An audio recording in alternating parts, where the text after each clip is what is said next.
So now that we've completed our integrity test, we're sure we have no leaks in our system. If you actually are living in an area that your system will have an entering fluid temperature at or below 40 degrees, and by the way, GeoDesigner, our software, will help to show you that, then you must install antifreeze. And if you're going to install antifreeze, you need to bring it down to a 15-degree freeze protection, perhaps lower depending upon the part of the country that you live in, so that you have a protected system when you get down, again, below 40 degrees. Because if it's entering at 40 degrees, it's leaving the heat pump much lower than that, 4 to 7 degrees, sometimes greater. So now what we need to do is we need to lower the level of fluid in our reservoir. So we've attached a hose down here at the bottom, going to an appropriate drain. Again, this is pure water at this point in time. We're going to keep the return valve closed, and we're going to use our pump to discharge water, and we're going to lower the level in our reservoir, below our T here. We're probably going to come down to this vicinity, and then we're going to introduce our antifreeze. Now there's a couple of critical parts here. Always wear eye protection. Okay, we're going to be actually using ethanol, which is a non-toxic alcohol. Doesn't feel good in the eyes, but none of the antifreezes do, in fact. We're going to use a container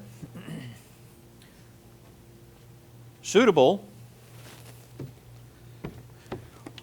for containing any of the alcohols that are used, methanol or the ethanol alcohol. And we always want to use a vinyl tube that allows us to introduce the alcohol solution below the water level so we don't get any outgassing. So we're going to lower the water level in the reservoir, and then we're going to start to add in. But first of all, before we do this, we're going to go over there and we're going to rotate our valves on our flow controller so that we are dealing with just the loop. So as I'm pumping water out of the system, I'm pumping only out of the loop field because that's the bulk of our fluid. Never keep it rotated so that you're pumping in and out of your coax, because you could in fact be dumping antifreeze right down the drain. So let's go over there and we'll rotate those valves so that we're favoring just the loop, and then we'll start lowering that water level and introduce the antifreeze.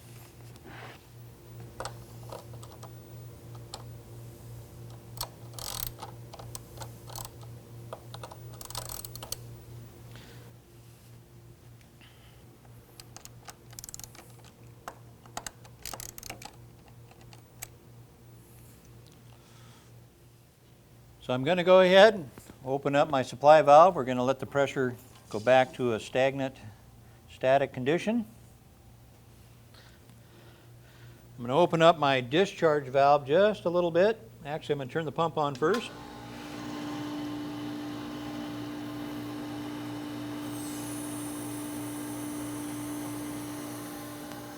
And you can probably see the water level in our sight glass as it begins to go down.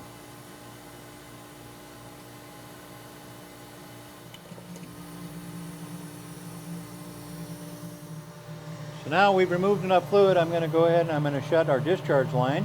I'm going to keep our pump operating, and now we can introduce our antifreeze. Let's talk for a moment about that antifreeze. Today we're going to use ethanol. Ethanol is grain alcohol, non-toxic.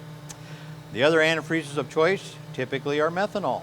Okay, methanol has a little bit of toxicity to it. I wouldn't advise using it in pond loops. Always check with your municipality or authority in that area to determine what is the antifreeze that you are allowed to use and permitted. One of the things you want to be respectful of is the alcohols. Okay, alcohols are highly flammable, so you may want to consider diluting it so that you're transporting it is relatively safe.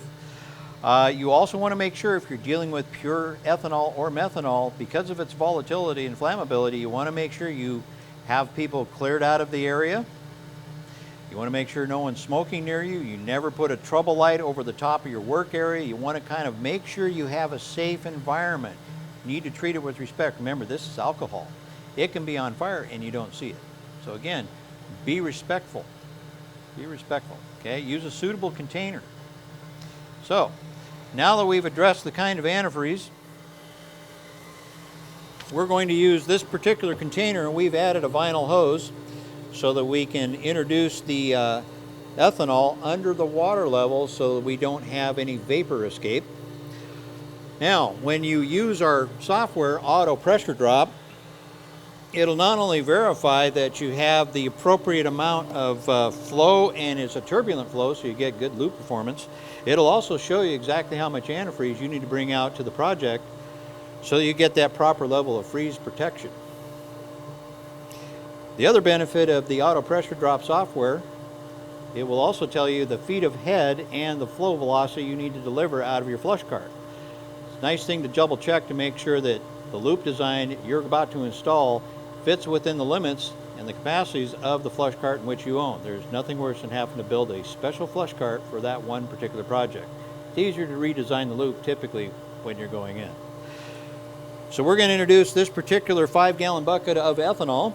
If you need to add more ethanol on your system, obviously you'll just reject more water, again, with your flow controller valves oriented to the loop only, so you discharge some fluid out of the loop down to an appropriate drain, and continue to add in the antifreeze of choice until you've got it all installed.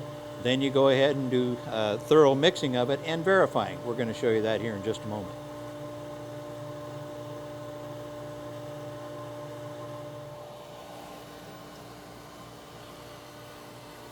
Now that we've inserted all of our antifreeze,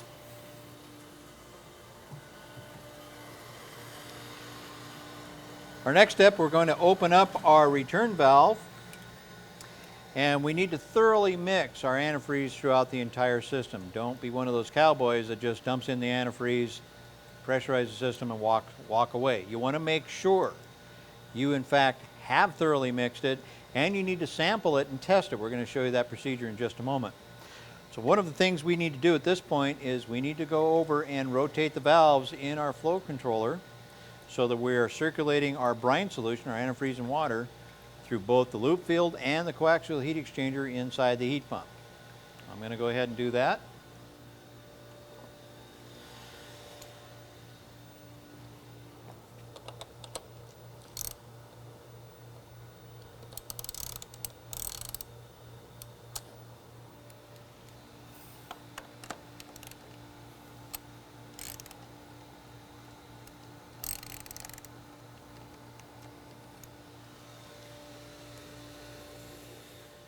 In order to test the freeze protection level of your solution, you can use one of two tools. One is a hydrometer, but make sure it is for alcohol. Okay? If you use propylene glycol, then you need to get a different hydrometer that is specifically for glycol. It measures the specific gravity, and you're going to read it on the scale. We're going to demonstrate that. Go to our IOM, and you can actually see what your freeze protection level is based upon the specific gravity of that solution. We're going to demonstrate that in just a moment. The other tool that you can use is a spectrometer. These are coming down in price. This one's about, I think, $45 or $50.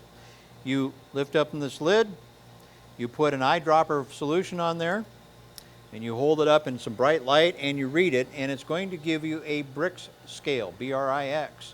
You then go to the Brix table and it'll convert that to what your freeze protection level is. This can be a nice tool, but you do need some good lighting so you can actually read it. This one is actually is pretty nice. It does, again, require a fair amount of light. Why would you want to consider one of these over a hydrometer? Well, if you drop this, you can probably still reuse it. The hydrometer, not so much. So now we're going to go ahead and float our hydrometer in here and take a reading right at the fluid level. Again, you have to have enough fluid in there to, when you insert your hydrometer, it's going to displace it. And again, you read the scale right at your fluid level. And this is showing about a 0.983, 0.9825, somewhere in there. And if you look at our IOM section, you're going to find that that gives us pretty darn close to a 15-degree freeze protection, which is really where we'd like to see you place this. A little bit of caution, guys, don't put more antifreeze in there than you really have to. The more antifreeze you add, you can start to inhibit some of your BTU transfers. So as in many cases, guys, more is not necessarily gooder. So don't over antifreeze your system, but certainly don't shortcut it either. You want to try and nail down exactly what you need for the area that you're working in. So now we're satisfied that we've removed all the air, our antifreeze is thoroughly mixed, and we've got a good freeze protection level of about 15 degrees. Now it's time to pressurize that loop. For those of you that are putting in a pressurized system, I'm going to go ahead and I'm going to remove my pressure gauge and insert it over here on my heat pump so I can verify my pressure in my system. I have already pre-lubricated these with the non-petroleum based plumber's grease, so they insert nice and easy. Get that nice and secured. So now to pressurize the system, I'm going to go ahead, again the pump is continuing to run, I'm going to go ahead and I'm going to close my return. Check my pressure gauge. I'm getting up about 46-7 pounds, somewhere in there. Now I'm going to go over and I'm going to close my valves over on my flow controller.